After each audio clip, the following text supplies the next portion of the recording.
Սպառողների իրավունքների պաշտպանության օրը վարչապետի գնահատմամբ նշանավորվում է կոնկրետ հարցերի կոնկրետ պատասխաններով։ Գործարկված թվային մոդուլի միջոցով առանց տնից դուրս գալու քաղաքացին իր իրավունքների ոտնահարման դեպքում կարող է ներկայացնել բողոքը առցանց հարթակի միջոցով։ Վերջին տարիներին մենք աշխատել ենք թեմայի վրա եւ փորձել ենք ոչ միայն օրենքով սահմանված իրավունքների վերարձանագրում անել, այլև այդ իրավունքները իրականության մեջ կիրառելու կոնկրետ մեխանիզմներ ստեղծել քաղաքացիների համար։ Եվ ուրախ եմ արձանագրել, որ նոր կարգավորումների ներքո նաև քաղաքացիական հասարակությունը, հասարակական կազմակերպությունները կոնկրետ մեխանիզմներով շատ կոնկրետ դերակատարում են ունենալու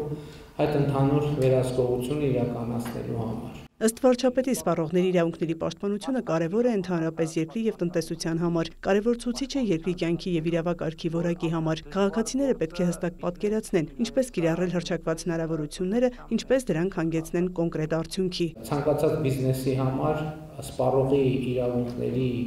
պաշտպանության նկատմամբ վերաբերմունքը արդեն որակի նշան է, որը իհարկե շատ լուրջ մրցակցային առավելություն է ստեղծում եւ արդարացված նրանց նկատմամբ, ովքեր առանձնապես հոգ չեն տանում սպառողների իրավունքների պաշտպանության համար։ Փաշինյանի դիտարկմամբ, ինչպես ընտրություններին քաղաքացին քվեարկում է այս կամ այն քաղաքական ուժի օգտին, այնպես էլ իր ամենօրյա գործունեության ընթացքում քվեարկում է այս կամ այն ապրանքանիշի կամ ծառայության օգտին։ Սա տնտեսության մեջ ճիշտ խթաններ դնելու եւ մոտիվացիաներ ձևավորելու կարևոր մեխանիզմ է։ Նիկոլ Փաշինյանն ընդգծեց, որ կառավարության պարտականությունն է ստեղծել հնարավորինս բարենպաստ, արդար, հավասար դաշտ։ Տնտեսական զարգացման խոչընդոտներից մեկը նա համարեց ռիսկի ընկալման բացակայությունը, երբ տնտեսվարողին կամ անհատին կարող է թվալ, թե առաջին հերթին իր պարտքը չէ, իր հաջողության ապահովում։ Այդ բիզնեսը, որը բավարար հարգանք չունի սպառողի նկատմամբ, սպառողի իրավունքների պաշտպանության նկատմամբ, այդ բիզնեսը արդյունքում պետք է գոյություն չունենա հենց քաղաքացու քվեարկության արդյունքում։ Բայց մյուս կողմից մենք պետք է նաև այս ազդակները տանք եւ հանրությանը, եւ տնտեսվարողներին։ Վարչապետը շեշտեց սպառողի իրավունքները որպես մարդու քաղաքացու անօտարելի իրավունքներ կառավարության ու միջազգային գործընկերների ուշադրության կենտրոնում են, քանի որ դրանցից ածանցվում են շատ այլ խնդիրներ, հանրային անվտանգությունից մինչև առողջություն։ Սննդի արտադրության եւ սպառման բնագավառում մենք պետք է համոզվենք, որ քաղաքացիներին վաճառվում է հենց այն, ինչ հռչակվում է որպես վաճառքի ապրանք եւ մյուս կողմից դա համապատասխանում են ստանդարտներին, որը գոյություն ունի։ Բայց շատ կարեւոր է, որ տեղական շուկան ապահովի ստանդարտների ապահովով նաեւ մեր ապրանքների արտահանելիությունը։ Սա է միջազգային գործընկերների Եվրամիության հետ կառավարության գործակցության կարևոր ուղղություններից մեկը։ Աջակցության ծրագրերով, կարգավորումներով, բայց նաև սպառողների իրավունքների պաշտպանության հարթակ ձևավորելով, այնպես անել, որ արտահանման ստանդարտին չհամապատասխանող ապրանքները դուրս գան շուկայից։ Բոլոր տնտեսվարողներին պետք է օգնեն, որ նրանք բարձրացնեն իրենց որակը, ավելի համապատասխանեն սպառողների իրավունքների պաշտպանությանը, սպառողները ավելի ակտիվ լինեն, ավելի պահանջկոտ լինեն, բայց մյուս կողմից նրանք, ովքեր այս ստանդարտներին չեն համապատասխանում, պետք է դուրս գան շուկայից, այդ տեղը ազատելով ավելի բարձր ստանդարտներով աշխատող ընկերությունների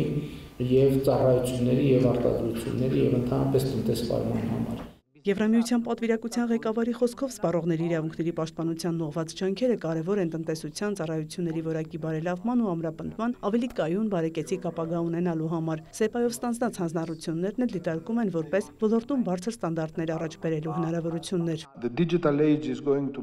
Թվային դարաշրջանը սպառողների համար նոր օգուտներ է բերելու։ Այժմ ավելի հեշտ է դառնում ծառայություններ եւ ապրանքներ ձեռք բերելը։ Ներդրված գործիքներով պետք է պաշտպանենք սպառողների շահերը, հատկապես երբ խոսքը վերաբերում է միջսահմանային առևտրին։ Ուզում եմ շեշտել, թե որքան կարևոր է խաղաղության խաչմերուկ նախաձեռնության համատեքստում տեսնել գործակցության կարգավորիչ ասպեկտները տարածաշրջանում, նաեւ Եվրամիության ձեր գործընկերների հետ։ Նշվեց, որ 2018-ի հեղափոխությունից հետո Հայաստանում հասարակության գլխավոր ակնկալիքը եղել է մրցակցային միջավայրի բարելավումը, ինչի ուղղությամբ իշխանությունները ցուցաբերել են քաղաքական կամք։ Մրցակցության պաշտպանության հանձնաժողովի նախագահը ներկայացրեց թվային նոր հարթակից օգտվելու հնարավորությունը։ Շատ բարձ քայլերի միջոցով դուք ներկայացնում եք ձեր խնդրին առնչվող ձևաթղթի միջոցով ձեր բողոքը, դա կլինի ապրանքի գնում, ծառայություն, ժամկետ, փոխարինում, մենք ձևաթղթերը կսարքենք եւ դրա միջոցով